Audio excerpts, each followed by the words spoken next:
America और Iran के बीच भयानक युद्ध जारी है। इस बीच हो सकता है कि आने वाले दिनों में और चिंता भरी खबरें सुनने को मिलें। अमेरिका ने रविवार को भी ईरान पर हमले किए और 140 ठिकानों पर मिसाइल और ड्रोन दागे। ये हमले किश्म, सिरीक, बंदर अब्बास, जास्क, बुशहर, खोंदाब, बंदर महशहर, बेहबहान, अंदीमिशेक, देजफुल, अहवाज, अबादान और खुर्रम शहर जैसे इलाकों में किए गए। इसके जवाब में ईरान ने कुवैत और बहरीन में अमेरिकी सैन्य ठिकानों पर सोमवार को हमला किया। IRGC के मुताबिक कुवैत के अली अल सलेम एयरबेस पर ईंधन टैंक और पैट्रियट एयर डिफेंस सिस्टम तैनात किए गए।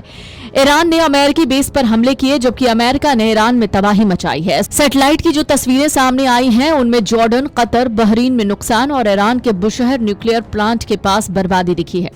ईरान ने अमेरिकी ठिकानों पर हमले शुरू किए। ईरान ने पर्सियन गल्फ क्षेत्र में कई अमेरिकी सुविधाओं को टारगेट किया। इनमें जॉर्डन के प्रिंस हसन एयरबेस पर MQ-4C ट्राइटन ड्रोन हैंगर पूरी तरह से नष्ट हो गए। कतर के अल उदैद एयरबेस पर एक हैंगर को नुकसान पहुंचा। बहरीन में US 5th फ्लीट हेडक्वार्टर के पास स्टोरेज फैसिलिटी पर हमला हुआ। इसके अलावा कुवैत में एक पुरानी UN बेस पर आग लगी, जिसे ईरान अमेरिका द्वारा HIMARS मिसाइल हमलों के लिए इस्तेमाल किए जाने का आरोप लगाता है। इन हमलों में बैलिस्टिक मिसाइलों का इस्तेमाल किया गया। ये हमले ईरान की ओर से जवाबी कार्रवाई थे। अमेरिका और इजराइल के पहले के हमलों के बाद ईरान ने अपनी सेना को सक्रिय किया। सैटेलाइट तस्वीरें दिखाती हैं अमेरिकी बेस पर संरचनाएं क्षतिग्रस्त हुई, हैंगर टूटे और उपकरण नष्ट हुए। हालांकि अमेरिका ने इन नुकसानों को कम करके बताया, लेकिन ओपन सोर्स इंटेलिजेंस और मीडिया विश्लेषण से ज्यादा व्यापक क्षति सामने आई है। ईरान की मिसाइलें सटीक साबित हुई हैं, जिससे इलाके में अमेरिकी ठिकानों की सुरक्षा पर सवाल उठे हैं। दूसरी ओर अमेरिका ने ईरान में भारी हमले किए। सैटेलाइट इमेजरी में Bushehr nuclear power plant complex के भीतर एक बिल्डिंग पूरी तरह से नष्ट दिख रही थी। ये बिल्डिंग 2 अतिरिक्त रिएक्टरों के निर्माण क्षेत्र का हिस्सा थी। मुख्य ऑपरेटिंग रिएक्टर से सिर्फ कुछ मीटर दूरी थी, उसको भी निशाना बनाया गया। साथ ही अहमद अल जाबेर एयरबेस के रडार सिस्टम पर भी हमला हुआ। इससे पहले IRGC ने बहरीन के शेख ईसा एयरबेस पर भी हमले का दावा किया।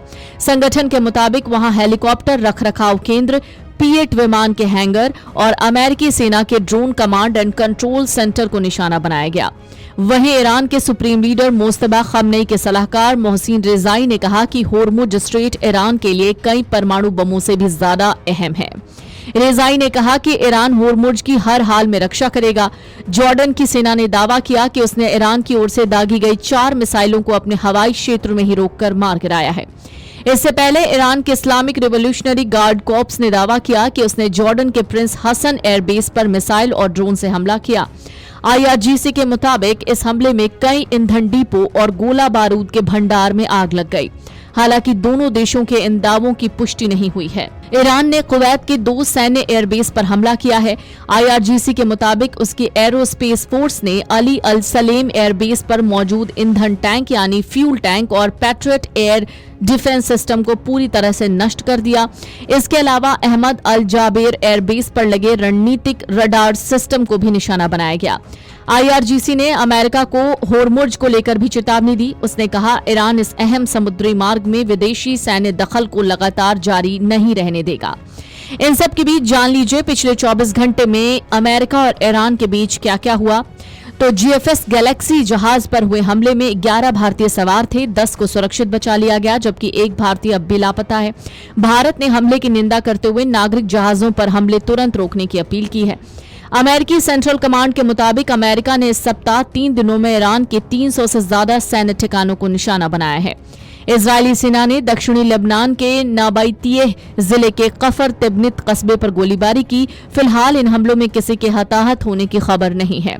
कुवैत की सेना ने यह भी बताया कि हाल के हमलों में देश के उत्तरी हिस्सों में स्थित 3 सीमा चौकियों को नुकसान पहुंचा है। ईरान की सरकारी समाचार एजेंसी के मुताबिक दक्षिणी ईरान के महशर शहर में एक वाटर प्रोजेक्ट पर प्रोजेक्टाइल गिरने से एक व्यक्ति की मौत हो गई है और 4 लोग घायल हैं। वीडियो डेस्क अमरउजाला.com। अगर आप ये वीडियो YouTube पर देख रहे हैं तो हमारे चैनल को सब्सक्राइब कर बेल आइकन दबाएं और Facebook पर देख रहे हैं तो हमारे पेज को लाइक करें।